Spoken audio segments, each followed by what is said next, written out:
Por milênios, pessoas ao redor do mundo passaram histórias de tesouros perdidos, tanto por terra quanto por mar. Em todos os lugares do mundo, você certamente encontrará histórias de ouro enterrado, riquezas perdidas ou diamantes desaparecidos, independentemente de com quem fale ou o que leia. Algumas histórias de tesouros envolvem artefatos antigos que revelam detalhes sobre civilizações perdidas, fontes de conhecimento recém-descobertas e esclarecimentos históricos. Outras exploram o impulso humano pela riqueza e fortuna, frequentemente trazendo lições sobre ganância, materialismo e as consequências da ambição desmedida. Normalmente, esses contos se passam em costas de águas indomáveis ou territórios inexplorados de países distantes da América, muito menos da fronteira ocidental. No entanto, ao examinar mais de perto os registros e livros didáticos detalhando a vida no oeste americano, você encontrará muitas histórias semelhantes sobre ouro, artefatos e outros tesouros lendários circulando a oeste do rio Mississippi. Assim, para entender melhor o folclore em torno das buscas por tesouros na fronteira, aqui estão duas histórias de tesouros perdidos originários do Velho Oeste.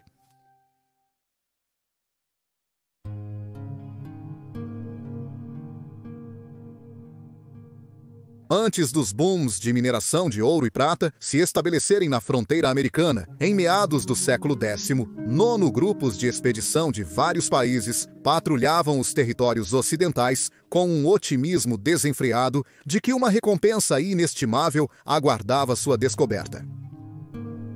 Um desses clãs de pioneiros esperançosos era um grande regime exploratório francês no final do século XVIII, composto por mais de 300 homens e 450 cavalos. Esses franceses foram instruídos por Napoleão Bonaparte, então primeiro cônsul, a encontrar ouro, prata ou outros minerais preciosos que diziam encher os riachos e leitos das montanhas rochosas. Os homens saíram de Nova Orleans e se encontraram no ponto de encontro em Leavenworth, Kansas, que na época era considerado um pequeno posto avançado no coração da colônia da Louisiana. De Leavenworth, os franceses seguiram para o oeste em território espanhol, na época chamado de Vice-Reino da Nova Espanha. Essas regiões incluíam a metade sul das Montanhas Rochosas, onde exploradores franceses afirmaram ter encontrado metais preciosos e outros objetos valiosos. Eventualmente, a expedição chegou à base das montanhas e começou a prospectar nas proximidades. Incapazes de reunir algo de valor, o grupo avançou, desta vez se aventurando para o sul em direção à atual Summitville, Colorado, a leste do agora famoso Wolf Creek Pass. Foi aqui que a expedição francesa enriqueceu. Nos inúmeros riachos e pequenos rios que florescem na área, havia vastos depósitos de ouro, aparentemente intocados por séculos. Na verdade, havia tanto ouro que os registros indicam que valeria mais de 33 milhões de dólares americanos em tempos modernos. Incapazes de transportar o tesouro inesperado de volta para o leste, os franceses viajaram para o norte e esconderam o ouro em 3 áreas secretas. Para não esquecer desses locais remotos, o grupo nomeou um oficial para manter o mapa criado para futuras expedições. Quando os franceses se preparavam para retornar para casa, um ataque inesperado de uma tribo guerreira local de nativos americanos atingiu o grupo. Os 300 soldados franceses tentaram defender sua posição, mas logo foram superados em número. Conforme as baixas aumentavam, o comandante ordenou que alguns homens retirassem o ouro dos 3 esconderijos para enterrá-lo em novos locais entre as batalhas. A operação foi apressada, e durante a gravação grosseira de novos mapas para sinalizar os esconderijos, a maioria dos envolvidos, incluindo o comandante citado, foi morta. Do campo de batalha inicial, apenas 20 a 30 franceses escaparam ilesos. Eles seguiram para o leste por mais alguns dias, chegando às montanhas Front Range antes de serem atacados novamente pela mesma banda de guerreiros. Após o recuo dos nativos americanos, apenas 5 dos 300 franceses originais sobreviveram, com mais 15 a 20 mortos em batalha. Os 5 sobreviventes enfrentaram o rigoroso início do inverno, enquanto se arrastavam de volta a Leavenworth, Kansas. Mais 3 franceses morreram de inanição e condições de saúde precárias. Os outros 2 resistiram ao frio, mas só um voltaria a Leavenworth com vida. O francês em questão era um soldado animado que atendia pelo nome de Leblanc. Leblanc estava decidido a retornar ao Wolf Creek Pass e desenterrar o ouro descoberto, mas não antes de retornar à França para relatar suas descobertas a Napoleão. Leblanc permaneceu no posto avançado do Kansas por algumas semanas para se recuperar antes da longa jornada de volta pelo Atlântico. Após chegar na França, Leblanc se reuniu com autoridades do governo francês, relatando suas provações na fronteira oeste americana e as riquezas supostamente escondidas sob as montanhas rochosas. O governo francês, intrigado com a história de Leblanc, solicitou um mapa para realizar uma expedição de acompanhamento nos próximos meses. Leblanc, retendo 2 versões do mesmo mapa, deu uma cópia ao regime francês e guardou uma para si mesmo. Com o tempo, uma nova força expedicionária de 50 homens foi formada na fronteira oeste americana.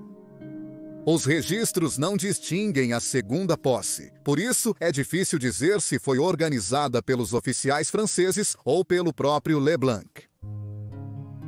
No entanto, a expedição voltou para a área de Summitville, Colorado, onde o ouro foi encontrado pela primeira vez, mas não antes de parar em um posto avançado em Taos, Novo México. Aqui, eles contrataram um guia local para levá-los de volta ao local de descanso do tesouro.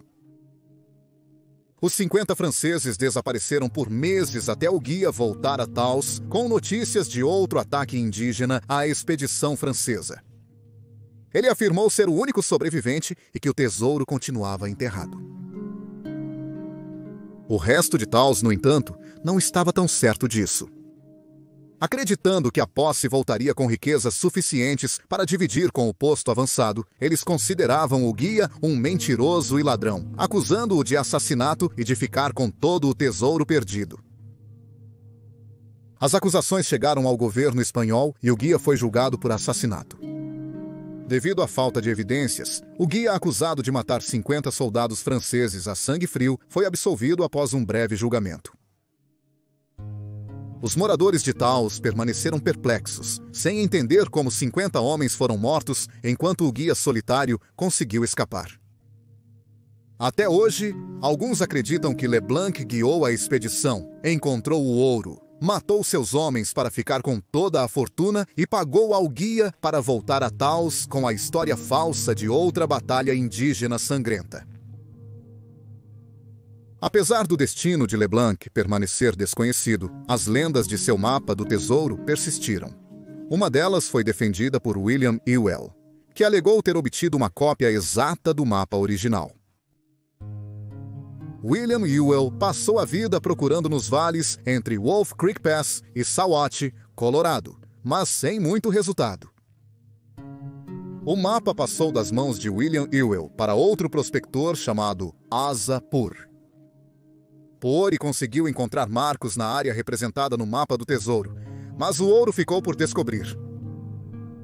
Depois da missão fracassada de Poor, ele deu o mapa a um de seus 2 parceiros, um homem chamado Montroy. Montroy nunca retornou a Summitville para refazer sua rota, e seu mapa do tesouro sumiu anos depois. Nos anos seguintes, o pico da montanha a pouco mais de 100 milhas ao norte dos depósitos de ouro do Wolf Creek Pass foi nomeado Montanha do Tesouro como uma ode ao tesouro em ouro francês perdido. Acredita-se que o tesouro ainda esteja na montanha, colinas e vales ao seu redor. Em meados do século XX, uma família de Summitville, Colorado, anunciou ter encontrado 7 dos 8 marcos naturais citados no mapa original do tesouro de Leblanc. A família afirmou ser descendente direta do lendário francês e que eles estavam procurando pelo ouro perdido por 3 gerações, longe dos olhos do público. Em 1993, um homem da família descobriu um túnel nas montanhas próximas a Wolf Creek Pass durante uma caçada de alces. Concluiu-se que o túnel era artificial e o homem decidiu que deveria explorar mais o local da escavação. Após aventurar-se cerca de 20 pés de profundidade no túnel, o homem encontrou a passagem adiante, bloqueada por restos do que parecia ser um deslizamento de terra subterrâneo. No entanto, logo antes do bloqueio, o homem descobriu uma escultura única na parede do morro. Usando sua lanterna para iluminar as sombras, o homem percebeu que a escultura na parede era o 8º e último marco do mapa do Tesouro de LeBlanc, a pista final na longa busca de sua família. No dia seguinte, o homem e mais 20 membros da família cavaram mais 12 pés no túnel, limpando o bloqueio e abrindo o morro. A família estava pronta para comemorar, mas antes queriam iluminar o túnel com velas para os homens continuarem cavando à noite. Porém, a luz nunca chegou, pois a família encontrou um grande ninho de cascavel acomodado no túnel. Ao se apressarem para sair, outra força da natureza assustou a festa, uma colônia de morcegos. Os morcegos perseguiam a família implacavelmente, girando ao redor deles. Após afugentar os morcegos, a família tentou acender as velas que levavam ao túnel, onde uma armadilha estava preparada para capturar a cascavel à espreita. Antes que pudessem, notaram que a vela no final do túnel se acendeu sozinha, brilhando como o olho de uma fera da montanha adormecida. Ao mesmo tempo, uma grande coruja de chifres desceu do céu crepuscular e atacou a festa com suas garras, o sinal final para a família de que o que quer que estivesse dentro das montanhas era protegido por algo invisível. Apesar da lenda dos descendentes de LeBlanc ser a história principal sobre o Monte do Tesouro, outras versões sugerem que o ouro foi encontrado por guerreiros Ute, que atacaram a expedição francesa no final dos anos 1700. Hoje, se fala na região sudoeste da América que o grupo de Ute pegou o ouro após o fim da batalha e o enterrou perto da boca do Canyon do Rio Grande, a pouco menos de 300 milhas ao sul do Monte do Tesouro.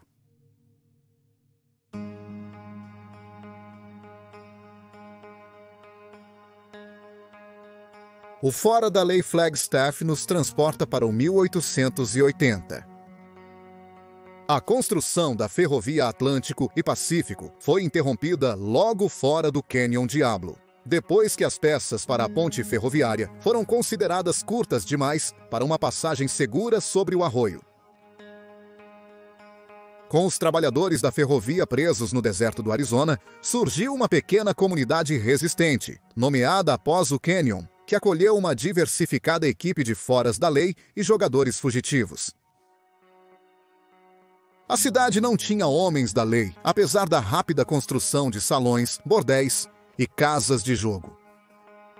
Isso impulsionou a atividade criminosa, pois os foras da lei viam Canyon Diablo como o lugar ideal para prender viajantes e transplantados desavisados de Flagstaff, a 35 milhas a oeste. Diligências transportando passageiros e cargas para a Califórnia usavam Canyon Diablo como posto avançado antes de seguir para Flagstaff e mais adiante para a Califórnia. Em 1881, durante o auge do tormento sem lei de Canyon Diablo, um transporte de correio vindo do leste parou na junção para transferir correspondências para uma diligência a oeste em direção a Flagstaff. Durante a transferência, os passageiros observaram enquanto 4 grandes sacos de correio, 2 deles parecendo mais pesados que o normal, eram colocados na diligência a oeste. Após a transferência e a alimentação dos passageiros, a diligência seguiu pela trilha da Califórnia Santa Fé até Flagstaff e depois para Needles, Califórnia, onde estava a próxima ferrovia operante. No entanto, a diligência não foi muito longe. Após uma difícil subida e alcançar um divisor nos picos de São Francisco, a diligência foi parada por 5 foras da lei a cavalo, com armas apontadas para as cabeças e corações dos passageiros inocentes. Os bandidos, que provavelmente viram a comitiva e sua possível riqueza no Canyon Diablo, permaneceram em silêncio. O líder da gangue sinalizou para 2 capangas removerem os pesados sacos de correspondência da diligência. Após os sacos serem deixados aos pés dos bandidos, a diligência pôde prosseguir. Perto das 5 da tarde, horário local, a diligência e seus passageiros atordoados chegaram a Flagstaff. Naquela época, Flagstaff era um entroncamento recém-assentado, com apenas 2 lojas, 4 salões e uma estação de diligência. Na estação, um agente e seu mestre de palco ficaram perplexos ao ouvir sobre o roubo de 2 malas de correio por uma banda de foras da lei.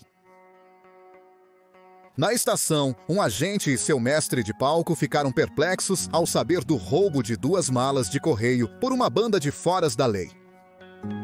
O mestre de palco, não entendendo a situação, investigou por conta própria e descobriu que as 2 pesadas malas de correio continham, na verdade, grandes pacotes de tijolos de ouro e prata, sendo enviados de Albuquerque, Novo México, para um banco em São Francisco. O mestre de palco contatou a Wells Fargo, que alertou os locais do Oeste sobre um aumento nos roubos de estrada e foras da lei, mirando diligências. Por anos, a Wells Fargo tentou camuflar suas cargas mais preciosas com sacos de correio comuns, carregando barris de uísque de 5 galões, com ouro e várias riquezas escondidas dentro. Agora, parecia que os 5 foras da lei que haviam roubado a diligência do Canyon Diablo tinham informações privilegiadas e sabiam exatamente o que faziam ao roubar os sacos de correio. Com o tempo correndo, o mestre da diligência e a Wells Fargo formaram um grupo de caçadores de recompensas para perseguir os bandidos e recuperar o ouro e a prata. Para auxiliar em sua busca, a Wells Fargo pediu a ajuda do Exército dos Estados Unidos da América.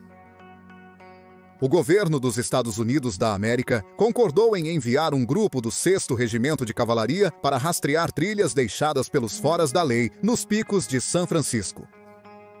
Sem conseguir estabelecer um rastro, contrataram 2 batedores nativos americanos para agilizar o processo. No final, o grupo de 12 recuperou com sucesso a gangue de 5 foras da lei em Viet Springs, atualmente a cerca de 8.500 pés de altitude. Nas montanhas, os bandidos amarraram seus cavalos em um poste em frente a uma cabana improvisada de troncos. No momento do cerco da cavalaria, eles estavam se preparando para partir e abriram fogo contra o grupo antes que pudessem montar em suas celas. Mesmo sendo impiedosos e astutos, os bandidos da diligência não eram páreo para os cavaleiros do Exército dos Estados Unidos da América. Os 5 fora da lei morreram, e a cabana e os cavalos ficaram disponíveis para a expedição de recompensas reivindicar. Apesar da vitória na emboscada, os homens não se aproximaram do tesouro roubado da diligência. A equipe não encontrou tijolos de ouro e prata na cabana, o tesouro agora perdido na selvagem Arizona rochosa. A notícia foi recebida com otimismo pelas pessoas em Flagstaff, que ouviram falar do tesouro perdido e se dirigiram em massa para Viet Springs. Conta-se que uma equipe de mais de 12 homens explorou a cabana abandonada nos dias seguintes, escavando todo o terreno, mas encontrando apenas a terra abaixo. O entusiasmo logo se esvaiu quando o Wells Fargo foi forçado a esquecer suas perdas, e os residentes de Flagstaff, Canyon Diablo e arredores voltaram suas atenções para o próximo assalto à diligência. Em 1883, com a conclusão da ferrovia para Needles, Califórnia, a áspera cidade de Canyon Diablo foi abandonada até o final do século. Enquanto isso, Flagstaff permaneceu próspera e cresceu significativamente sob a Pacific Railroad. Os cidadãos ouviam sobre o tesouro perdido nas montanhas de San Francisco Peaks, escondido em uma saliência com vista para a cidade. George Viet, dono do esconderijo original dos foras da lei, foi o responsável por impulsionar tais reivindicações. Embora George não tivesse laços oficiais com os antigos bandidos, ele sabia do butim que deixaram para trás. Ele passou os dias restantes cavando as colinas ao redor das nascentes e até destruiu a cabana onde ocorreu o tiroteio para procurar sob as tábuas do chão. A escavação de George também o levou à caverna do rio de lava, dentro dos antigos tubos de lava, túneis escavados pela rocha derretida de uma erupção vulcânica há 700 mil anos. Descobertas apenas em 1915, essas cavernas geladas supostamente foram um esconderijo popular entre pequenos fora da lei no auge do Velho Oeste. Nas décadas seguintes, caçadores de tesouros de todo o país viajaram para o coração do Arizona para procurar nas montanhas a oeste de Canyon Diablo e nos tubos de lava por ouro e prata esquecidos de Flagstaff. Até hoje, ainda não foi encontrado, como todos os tesouros perdidos nos mistérios da fronteira americana. Obrigado.